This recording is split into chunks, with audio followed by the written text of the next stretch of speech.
कैसे हो बच्चों? उम्मीद करता हूँ बहुत मौज मस्ती में होगे पढ़ाई के साथ। ओके, और बेकार की मौज मस्ती नहीं, पढ़ने में मौज मस्ती इसके साथ होगे। हमने स्क्वायर निकालने का 2-3 तरीके सीख चुके हैं। 1 से लेकर के 30 तक हमने बहुत आसानी से सीखे थे, और 15, 25, 35 इस तरह के 10-10 के डिफरेंस पे ये 5 वाले जो थे उसके बारे में सीखे थे। आज थोड़ा उसी को और अलग तरीके से भी कुछ चीज़ें सीखने की कोशिश करते हैं। जैसे मान लो 12 का निकालना है तो ऐसे करेंगे। क्रॉस मल्टीप्लिकेशन कैसे, देखो मल्टीप्लिकेशन कैसे करके निकालते हैं। पहले 2 दूना 4 हो गया, फिर क्रॉस मल्टीप्लिकेशन कर देंगे, इधर 2 इधर 2 फिर 4 जोड़ देंगे दोनों को, और फिर 1 से 44 निकल गया। 16 का ले लेते हैं, 14 का पहले लेते हैं 14, तो 14 हो गया, देखो 4 4 चौका 16, 16 के 6, और इधर हो गया 4 और 4 गुना करने पर 4 एकम 4 4 एकम 4 4 4 8 हो गया। इधर एक बचा था कैरी करके, तो हो गया हमारे पास 9 196। इस तरह से हम लोग निकाल लेंगे इसका। अब आज आते हैं हम लोग 50 के अराउंड में, 50 के आमने सामने, मतलब 32 33 34 35 और 48 50 इस तरह के संख्याओं का अगर हमें निकालना हो तो कैसे निकालेंगे। देखो ऐसे निकालने के लिए हम ऐसे करेंगे। मान लो हम 48 का निकालना चाह रहे हैं, तो 50 डिफरेंस कितना हुआ 2, 2 का स्क्वायर कर दो 4, एक डिजिट आ रहा है तो एक जीरो बैठा देंगे, इसको बैठ गया जीरो यहाँ पे।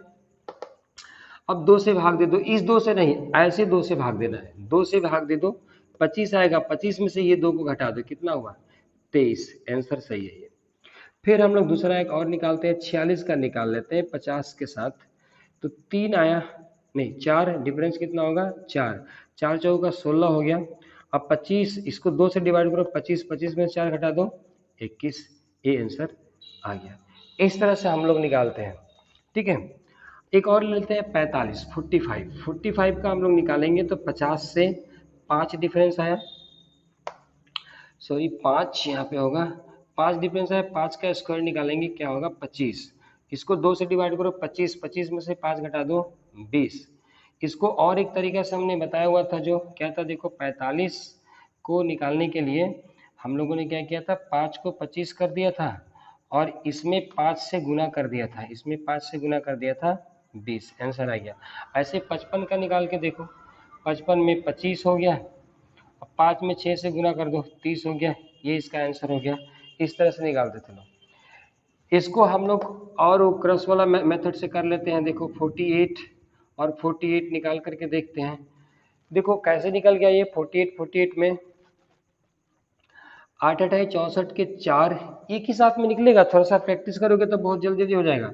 64 4 हाथ में कितना कैरी, कितना हो गया 6 कैरी हो गया। इधर से देखो 8 चौका 32, 8 चौके 32, 32 पे 64 और 6 70 के 0, फिर कैरी हो गया कितना 7, 4 चौका 16, 16 में 7 जोड़ दो तो कितना हो जाएगा 20, 23 हो गया, आंसर निकल गया। इस तरह से बच्चों अगर आपको अपने जीवन को अच्छा बनाना है, मैथमेटिक्स में या किसी भी कंपटीशन में जाना है आपको, और जल्दी जल्दी सॉल्व करने हैं, तो सबसे पहले इन बेसिक चीज़ों को आप ठीक करिए। आप जब तक इन बेसिक चीज़ों को ठीक नहीं करते, आप एग्जाम में जाते हैं, आपको सब कुछ आते रहता है, लेकिन उसके बाद भी आप क्या करते हैं, वहाँ पे करके नहीं आ पाते हैं। इसलिए ये होता है बहुत आपको, मतलब ये गिल्टी फील होता है कि मुझे क्वेश्चन आता था लेकिन मुझे टाइम नहीं हुआ और नहीं कर पाए। टाइम बचाने के सब तरीका सोचिए कि कैसे टाइम बचाया जाए। मैं कई तरीके बता रहा हूँ स्क्वायर निकालने का, लेकिन एक वीडियो मैंने और भी बनाया जिसमें 11 से मल्टीप्लिकेशन करने का, मल्टीप्लिकेशन के ऊपर बहुत सारे वीडियोज मैं देने वाला हूँ आपको, आप एक एक करके देखते रहिए।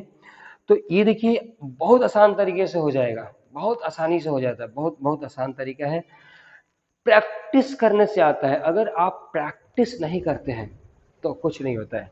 दोस्तों कहा जाता है well begun is half done, अच्छा शुरुआत कीजिए, काम ही खत्म हो जाता है आधा उसी दिन, बाकी आधा काम करने को रह जाता है। तो थोड़ा शुरुआत बहुत अच्छे तरह से कर लीजिए, अपना काम हो जाएगा। तो चलो आज ज़्यादा कुछ नहीं ये बोल रहा हूँ, ये अच्छे से घर पे प्रैक्टिस करो, बहुत काम की चीज़ है। फिर मिलते हैं अगले वीडियो में कल परसों, तब तक के लिए बाय।